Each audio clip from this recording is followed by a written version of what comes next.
Hi, friends. It's Lauren with HSP Journey. I'm so excited to have another conversation today. Anita, you are Anita Kaiser from your website, Anita Kaiser Wellness. Thank you for being here with us today. Thank you so much for having me, Lauren. It's a pleasure. Yeah, it's always such a pleasure and a treat to get to talk to a fellow HSP coach and nature lover and a yoga practitioner. You are into a lot of things. Do you find that's true of those of us who are HSPs?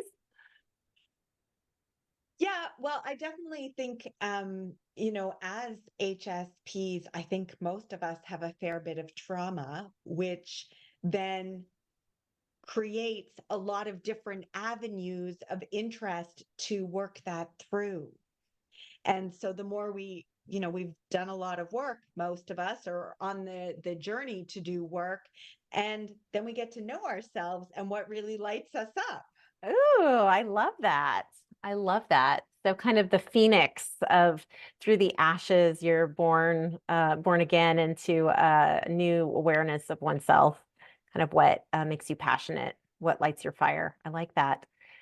So Yeah, and tell that's us, why I think there's so many different things, right, right? right. And as on that spiritual journey.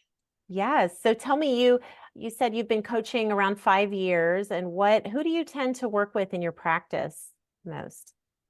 So I tend to work with, well, they're all sensitive, empathic, star seed, sort of new earth leaders, whether they know they're new earth leaders or not. But it is people who, are really deeply feeling and connected to that heart space. And most of them are on the over anxious, have a lot of anxious energy in their system. And so the tapping, I find, really helps regulate the Mm. system and bring people home in this beautiful, gentle manner. That's awesome. Yeah. So today we're going to be talking about Anita's article that's over at hspjourney.com. It's called Three Ways of Understanding the Highly Sensitive Person Nervous System.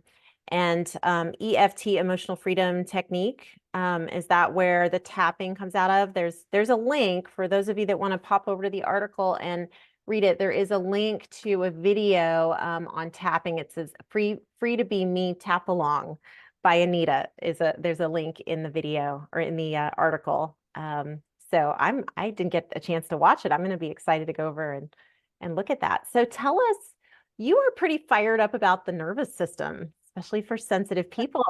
When I asked you Yeah. what you wanted to write about, you're like, please let me let me write about the nervous system. So tell us a little bit about why that fires you up so much. Well, in my own personal journey, as people will see in the article, my nervous system was way overactivated and I was constantly flooding. And that was coming through as just like random things. I'd be crying and just over the top all the time. Mm. And it wasn't a very comfortable way to live. There was a lot of shame around that, and it wasn't how I wanted to be living. And I deeply believe that there's got to be another way. This can't Right. just be what I have to live with. And so on my own healing journey, tapping came in and helped me really regulate my nervous system. And I had done a ton of different healing modalities, and yoga really helped bring me into my body. But all the other things I had done, they helped. But when I started tapping, I was like, oh my God, this is it. Mm. Like, just to create some space from the shame, some space from all the overstimulating things in the world, and just and also some space from that internal critic and that constant striving of, you know, society that we live in, like you've got to be doing all the time and going. And so that was really understanding the nervous system and how overactivated it was for me. And then finding a place where now all kinds of things happen to me on a day-to-day basis. And I'm like, oh, that's not so bad. Whereas like it used to be like, oh my God, I'm gonna die. Like, Right. Okay. Wow. So there's a connection. I haven't gotten super aware of the tapping techniques, but I did do EMDR with my own. And so one of the things I love is just the squeeze, the arm squeeze, and my shoulders aren't in. But I'd imagine, the tapping, it's similar and that it's activating both sides of your brain and it's calming you, it's helping you be in your body and not dissociate, all of those things. What else does the tapping bring to those of so us with with? the tapping, we're actually moving through, you know, part points Mhm, on the body, which are connected to the meridians, the energy centers, which are connected to organs, which are mhm, connected to emotions. mhm, So we're really getting the full body experience.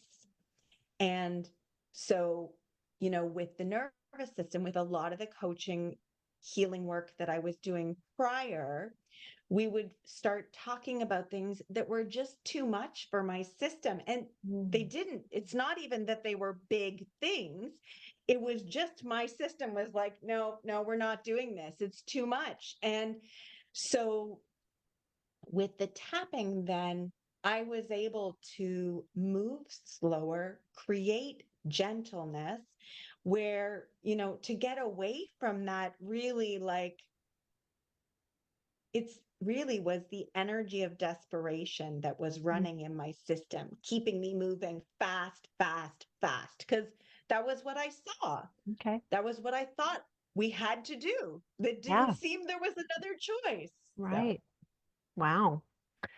So in your article, you share three um, valuable understandings. So let's talk about those. The first one, you say, number one, there is absolutely nothing wrong with you. Let's say that again. Let's say it together. There is there is absolutely absolutely nothing nothing wrong wrong with with you. you. I hope you heard that, you who are watching right now. Write that down. Go grab a post-it note.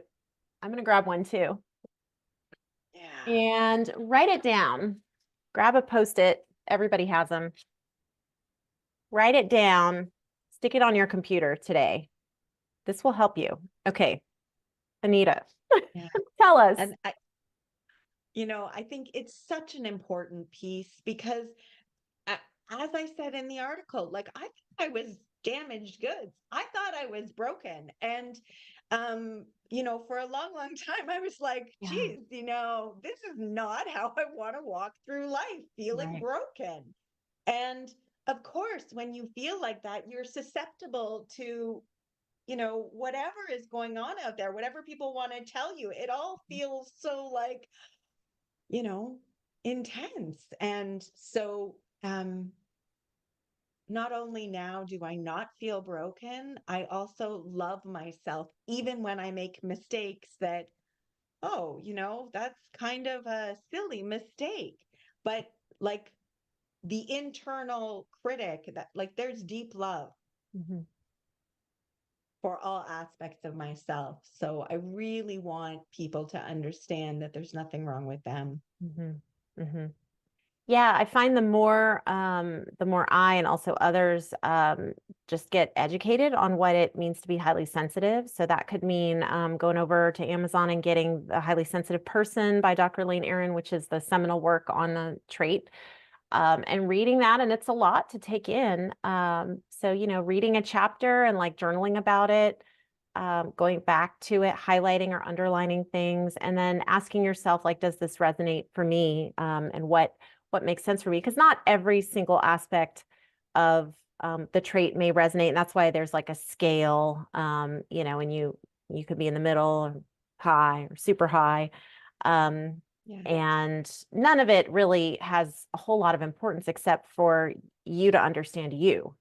And the more you understand you, right, the more you can interact with your immediate family or friends and kind of help them understand what makes you tick. And also you can kind of, I feel like it helps put a buffer between, things that really would bend you out of shape. For instance, um, taking everything really personally that people say to you. For me, like when I understood that that is somewhat of a HSP thing, that not everyone's ruminating and rethinking how they said something and how they made the other person feel and thinking about all sides of the story and thinking about it for hours and dreaming about it and coming back the next day and journaling about. Most people don't do that. And if you explain it and they're not sensitive, they're like, what are you talking about? Like they did not come back to that thought at all. So once you kind of realize that, you can put a little bit of like bubble wrap is kind of a feeling, or a cement wall between you and other people. And what they say doesn't, you can hear it, it can bother you, but you can quickly go in your mind to remind yourself that what they say is most of the time not meant the way that you receive it. And we have to like extricate ourselves from that and take our own feelings of guilt and shame kind of out of that equation. And then if you need to circle up with someone and just double check, the pause and check comes in, and that whole, hey, yesterday when you said this, gosh, I thought to myself, maybe she is upset because of X. Is that true? I just wanted to check in about that. And you can just quickly clarify with someone and just not ruminate, and not, because what happens is, right, our nervous systems take on all of that, and all of a sudden your shoulders go higher and you didn't sleep very good, and then your neck hurts, and then your mind is racing, and all of these other things happen. And if you can just back it up a little bit and put that buffer and reframe and ask yourself, ask the other person, gosh, we'll save ourselves so much worry and trouble and strife, right? If I knew this Yeah, 10 years ago, it would have been so much easier. I love that, Lauren, and I love that word buffer. And I just want to say, I think it's important to know from trauma that depending on how much trauma healing you've done, and trauma can be so many different things, it can be really hard to take up space to speak for Yeah. ourselves. And so, um, the more regulated you are, the easier you are. I don't over explain anything. No is the full sentence now. And that was not possible for me 10, 15 years ago. Yeah. Yeah. So in looking at like the connection between our emotions and our reactions to things and the nervous system, can you speak into that a little bit? Like how do we, because I hear the word nervous system and it just makes me like my mind kind of floats off into medical jargon that I don't understand. Yeah. Like what's the connection there? Well, I think it's, I mean, I'm not a doctor, so I use the term, really in what I see in my clients, and it's these, subtle shifts Mhm. of disassociation, Yeah. subtle shifts of overactivation. Right, And right. so when I'm paying in attention and tapped into your nervous system, you don't get to the point where you've left your window of tolerance. So you're now, crying, or, in a different space, or, you've disassociated. I'm seeing the little moments where, oh, that word, what happened there? So Okay. then you have the opportunity as the client to reflect and see, oh, yeah, something did happen. So you get to really notice your own nuances. And, when you're hitting fight or flight, because so many of us, we get triggered, we're in that place, and it can take people weeks and months to come out of it, which is, of course, so unhealthy for Right, us, right, that high level state of stress. right. Yep, that happens in my own coaching practice too, and it can be a little. At first, you're like never quite sure. We're always like going slightly out on a limb because we're using our intuition to kind of intuit what I might have said that they responded a certain way. And so I always give like a little pause, a little quiet, permission to say, no, it wasn't this, or no, it wasn't that. But it's delicate work, both when you're working individually on yourself and with a coach, wouldn't you say? Yeah, absolutely. And this, as women, Hmm. like so many women can't say no at all. Right. And then you add this highly sensitive trait into that, like there can be some real challenges. Hmm. Hmm. And it's one of the things at the end of my coaching, like every time I have a session, I always check in, how did that feel for you? And of course, I want the feedback. Of course, I want to know, but it's really just to give people this opportunity to start taking up space, Hmm. Hmm. Yep. honoring their needs. And that we didn't say this overtly, but that correlates to number two in the article. There needs to be space to accept and integrate the lower frequency emotions. Um, so number three, getting to know your nervous system through understanding your triggers will change your world. Tell us about that one a little bit. Yeah, well, I think that's, um, you know, really being able to know for me implicitly what I need, what works for me, and what absolutely does not, that has changed my life. I mean, as I said, I say no, and that's a complete sentence, and I don't feel guilty about it.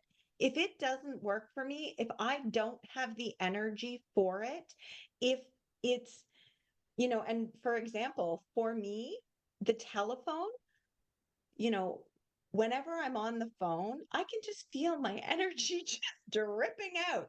So I try really hard not to be on the phone. I love to be in person with Uh-huh. people or on a Zoom like this Okay. because I can connect there. But the phone, when I can't see you, the energy just pours out Huh. and it drains me. And, Okay. you know, knowing that I share that with people. Not everybody feels like that. Some people are Mhm. disappointed then when I'm not on the phone, but I know what works for me and I want to operate a certain way in the world. Mhm. And so, knowing this it's not a trigger per se, but it's just an opportunity for me to really know myself and honor that. Yeah. And Yeah. I just had this, sorry, I know you were going to say something, but this flash of like, can you imagine the world we'd live in if everybody knew themselves and what they needed? Like, yeah, Boom. sorry. Yeah, exactly. Like No, I I just love feel that. it. I'm like, oh, yeah. I love that. And for if there's any guys watching this, you have just as much ability and responsibility to know what you need. Um, not to throw them under the bus, but sometimes guys have a tougher time, especially non-sensitive guys, um, have a tough time knowing what they want or what they need. And the more for me as a person, the more as I understand what I need, like I'm trying to help my significant other to recognize what they need, but also detach from needing to fulfill that for them or to guesstimate what it is when they're upset or angry or hurting or whatever. And I think that whole bleed over where we intuit and we anticipate what others need, that's a really tricky area, whole different topic, but with kids and a family, and when you're in a position to caretake, how that HSP kind of overacting nature kind of kicks in. And um, while you can't dial it back a whole bunch when you have little toddlers and babies, but when they're older, you can kind of dial that back a bit. And I have learned to take care of myself, like you said, knowing yourself and what your needs. Small anecdote. I have two kids that are big readers, and we have a big Barnes and Noble, and one of the authors they follow lives in our town. And so they've had not one, but two book signings.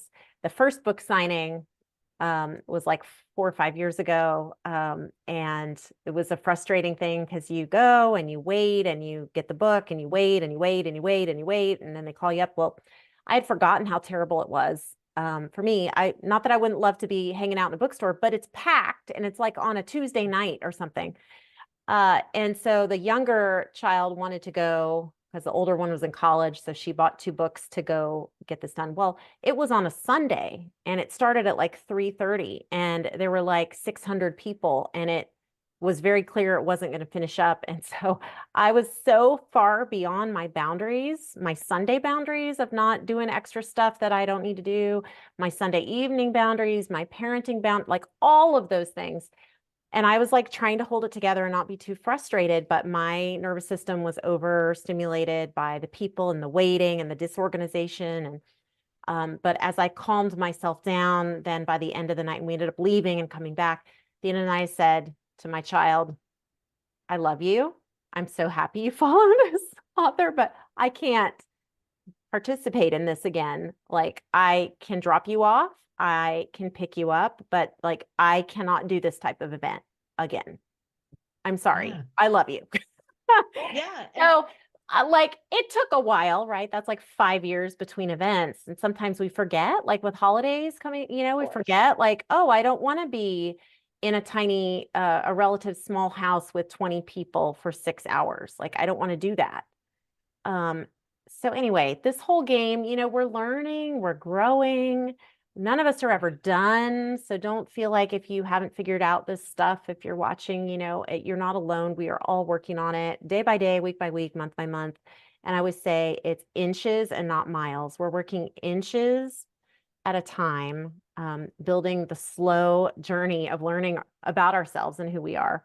Um, so with that, I'll kind of wrap up, be sensitive and be free. And I look forward to our next conversation. Hope we get to have you on again, Anita. Thank you so Thank much for you. being here. Would you like to mention your website or practice where people can find you? Yeah, it's AnitaKaiserWellness.com. Awesome. Again, so wonderful to have you here today. Thank you. Thanks, Lauren.